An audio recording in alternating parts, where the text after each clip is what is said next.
या ही रोग ज्यों मिटाइए। अर्जुन को गर्व भयो। सो क्यों गर्व भयो? इसका कारण ये बना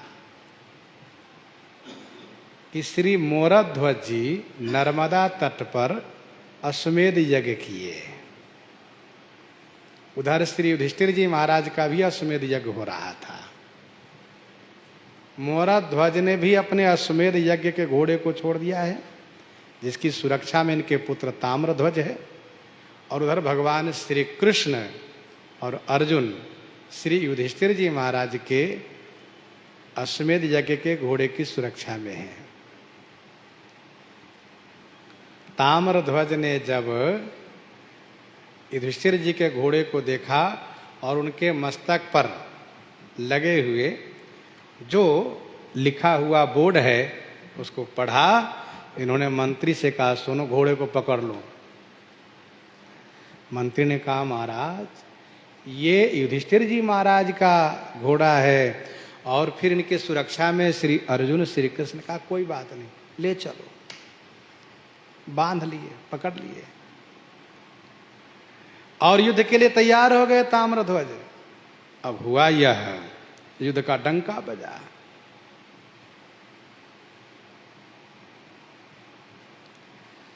युद्ध का डंका बजा दोनों तरफ से। भगवान श्री कृष्ण और अर्जुन दोनों हैं। ताम्रध्वज ने कहा जय जय, अब मैं आपका दर्शन कर लिया हूं। अब आप अपने घोड़े की रक्षा के लिए, अर्जुन की रक्षा के लिए अपना चक्र, धनुष आदि जो भी अस्त्र शस्त्र हो उसको आप संभालिए, युद्ध कीजिए। अर्जुन ने कहा मैं तुमसे युद्ध करूंगा। अर्जुन का और इनका युद्ध चलना शुरू हुआ। बड़ा भयानक युद्ध हुआ। बड़ा भयानक युद्ध हुआ जिसमें अर्जुन को परास्त होते हुए जब भगवान श्री कृष्ण ने देखा तो श्री कृष्ण आगे आ गए और इन्होंने चक्र का प्रयोग किया, जिससे ताम्रध्वज की सारी सेना नष्ट होने लगी। तब ताम्रध्वज ने कहा बहुत अच्छा किया आपने, ये सेना के रहने से हम ठीक से आपको दर्शन नहीं कर पा रहे थे, अब हम आपको देखते हुए युद्ध करेंगे, आइए।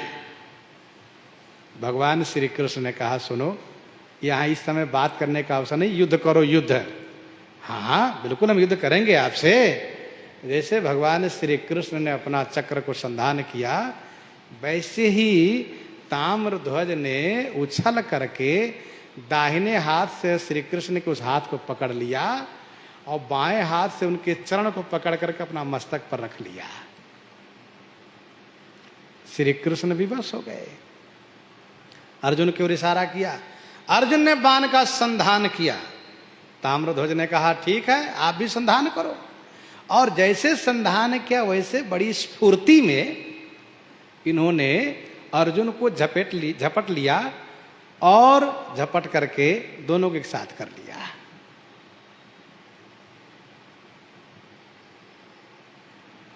फिर इसके बाद भगवान श्री कृष्ण ने ताम्रध्वज को पटकना चाहा, तो जैसे पटकना चाहा वैसे इन्होंने भी दोनों को धक्का दे दिए। और धक्का दिए तो दोनों गिर गए। ताम्रध्वज तो उठ करके तुरंत खड़ा हो गया, लेकिन श्री कृष्ण और अर्जुन मूर्छित हो गए। ताम्रध्वज घोड़े को लेकर के मोरध्वज के पास है, पिताजी के पास आए। पिताजी ने जब जाना तो बड़े दुख प्रकट करने लगे। कहा बताओ, अरे मेरा यज्ञ भगवान नर नारायण के आने से पूरा होता कि घोड़े को लाने से पूरा होगा? मंत्री से कहा मंत्री देखो बड़ा बेवकूफ है मेरा बेटा ताम्रध्वज। बताओ भगवान नर नारायण को मूर्छित कर दिया, हम यज्ञ नहीं करेंगे, हम जा रहे हैं उनसे दर्शन करने के लिए, उनके चरणों में अपना मस्तक रखेंगे, उनको लेकर आएंगे। इस प्रकार से मोरध्वज बड़े प्रभावित हो गए। इधर जब भगवान श्री कृष्ण अर्जुन मूर्छित अवस्था से जगे तो भगवान श्री कृष्ण मोरध्वज को, ताम्रध्वज को बड़ी प्रशंसा करने लगे। अर्जुन को इस बात को लेकर बड़ा गर्व हुआ। क्या बात है कि बताओ हम लोग को मूर्छित भी कर दिया और उनकी बड़ी बड़ाई कर रहे हैं। तब भगवान श्री कृष्ण ने कहा, अर्जुन चलो मैं भक्त से मिलाता हूं। मेरो एक भक्त याही, तो को लई दिखाऊं ताही, भय भी प्रवृद्ध संग बाल चली जाइए। मेरो एक भक्त आही, मेरा एक भक्त है अर्जुन, चलो मिलवाता हूं। तो को लई दिखाऊं ताही, कहा ऐसे नहीं, मैं ब्राह्मण बनता हूं, वृद्ध ब्राह्मण, और तुम बालक बन जाओ, चेला बन जाओ। कहा ठीक है। भय भी प्रवृद्ध प्रभु, और संग बालक बन गए अर्जुन।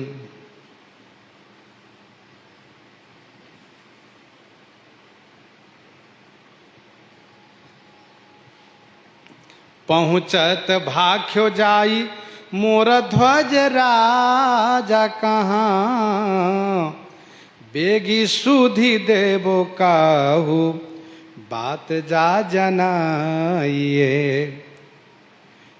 पहुंचत भाख्यो जाई, जैसे भगवान श्री कृष्ण द्वार पर पहुंचे हैं ब्राह्मण वेश में, वैसे ही कहा कि द्वारपाल से कि मोरा ध्वज कहाँ है बताओ। ध्यान दीजिएगा, हम लोग पहले भी चर्चा कर चुके हैं कि मोरा ध्वज ताम्र ध्वज बहुत बड़े भक्त हैं भगवान के। वैष्णव मात्र पर इनकी अपार निष्ठा है। कोई भी वैष्णव हो, किसी भी समाज जाति का हो, उनकी पूजा करते हैं। कल हम लोग चर्चा कर रहे थे, चोर इसी का लाभ उठाया था, लेकिन वैष्णवता में निष्ठा होने के नाते वह चोर भी वैष्णव, पक्के वैष्णव बन गए। प्रभु ने कहा बताओ मोरा ध्वज कहाँ है। द्वारपाल ने कहा, ब्राह्मण देवता महाराज को मैं अभी सूचित करता हूं, बेगी सुधि देव काहू, बात जा जनाइए। बेगी मैंने शीघ्र सुधि दो।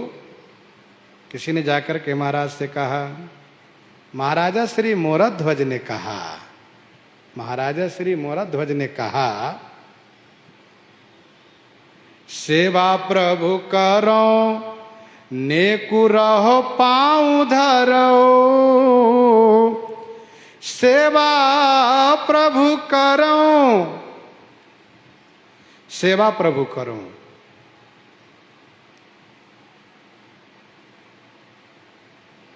महाराजा श्री मोरा ध्वज ने कहा कि मैं प्रभु की सेवा कर रहा हूं, इसलिए आप जाकर के उनसे प्रार्थना कीजिए, पांव पकड़ करके, ऐसे नहीं।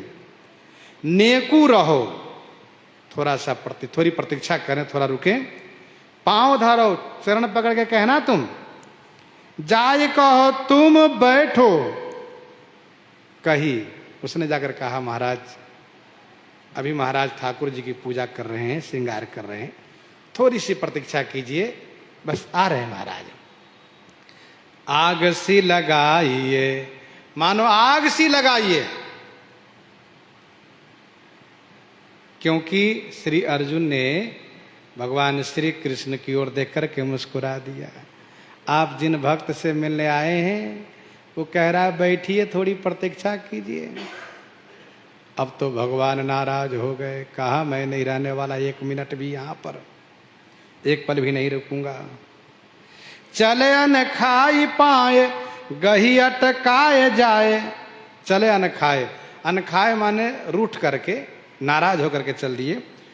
तो जो मोरा ध्वज के द्वारपाल जो सेवक लोग हैं, सब बड़े विनम्र हैं, तुरंत पांव पकड़ लिए, नहीं महाराज आप मत जाइए, महाराज मैं अभी महाराज को लेकर आता हूं, बस तुरंत। पाए गही अटकाए, पाए गही माने चरण पकड़ के अटकाए। एक ने पांव पकड़ के रोक लिया महाराज, और दूसरे से कहा तुम जल्दी जाके कहो महाराज से, महाराज जल्दी आवे, नहीं तो चले जाएंगे। डर उनको भी है, कह दिए ब्राह्मण देवता चले गए तो हमारे महाराज हम पर नाराज हो जाएंगे, तुमने क्यों नहीं आया बता करके, आकर क्यों नहीं बताया। नृप को सुनाए तत्काल दौड़े आए हैं। जाकर के जैसे सेवक ने कहा, महाराज ब्राह्मण तो नाराज होकर के जा रहे हैं, वैष्णव ब्राह्मण है, जा रहे हैं। फिर तो पूजा छोड़ दिए, दौड़ कर के आए, तत्काल दौड़े आए हैं। मैं इंद्र वज्र अरुहर त्रिशूल यमराज दंड से नहीं डरूं, रवि पावक वायु समीर वरुण धन पाल अस्त्र भय नाही करूं। पर विप्र वंश अपमान किए से मन मेरा दहलाता है, इससे रक्षक है शंभु नहीं, यूं शास्त्र हमें बतलाता है। इंद्र कुलिस मम शूल विशाला, कालदंड हरि चक्र कराला, जो इन कर मारा नहीं मरई, विप्रद्रोह पावक सो जरई, विप्रद्रोह पावक सो जरई। आकर के तुरंत चरण में लौट गए। बड़ी कृपा करी आज फरी चाह बेली मेरी, बड़ी कृपा करी। राजा मरध्वज ने कहा महाराज आज आपने बड़ी कृपा की। फरी चाह बेली मेरी, मेरी चाहना रूपी बेली माने लता फल गई महाराज।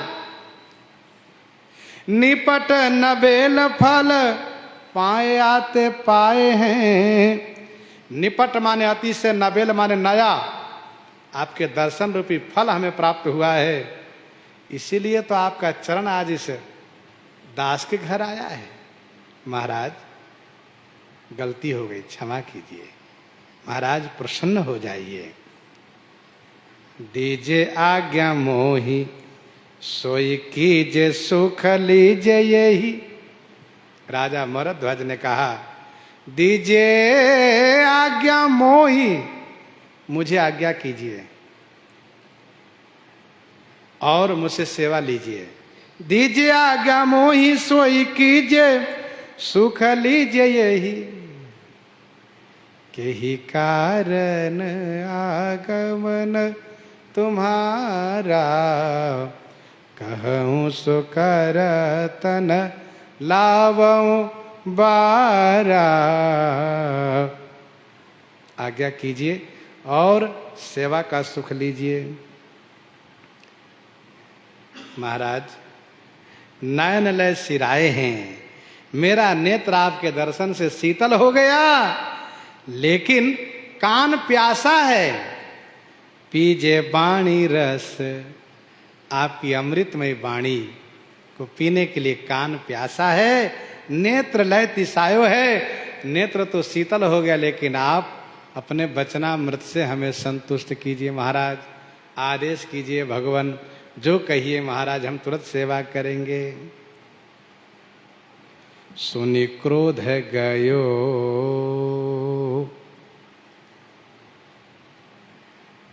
सुन करके इनका क्रोध चला गया।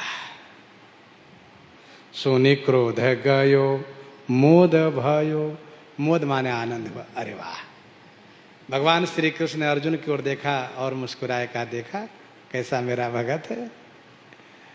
पहले तुम देख रहे थे कि आपका भगत कह रहा प्रतीक्षा करने के लिए, देखो कैसा विनम्र है। अभी मैंने कुछ कहा नहीं, कहता है आपके आगमन से मेरा मनोरथ रूपी बेली फल गया। मनोरथ रूपी जो बेली है लता फल गई। और इतना ही नहीं, दर्शन से मेरा नेत्र शीतल हो गया, कान प्यासा है, कुछ मधुर वाणी सुनाइए। देखा मोद भयो सो परीक्षा ही ये, हृदय में परीक्षा लेने की भावना है, इसलिए लिए चित्त चाहे। चित्त माने हृदय से उमंग भर लिए। ऐसे वचन सुनाए हैं, ऐसे वचन सुनाए। कैसे वचन, सो आगे श्रवण करेंगे इन्हीं के साथ। आज सीताराम सीताराम सीता राम सीताराम सीता